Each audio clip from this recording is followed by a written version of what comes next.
I'm going to be showing you what to do when Safari is not working. So if Safari isn't working, you can start by trying to reload the page or closing and reopening the browser.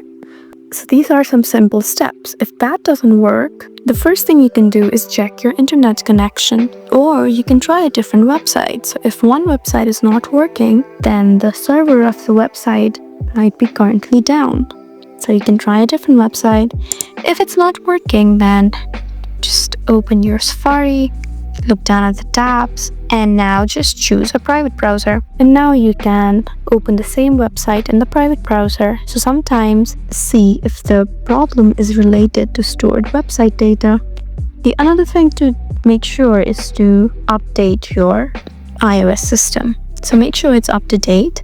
And the most important thing is to restart your device. Sometimes a quick restart can fix a problem. So there you go. I hope this video was helpful for you.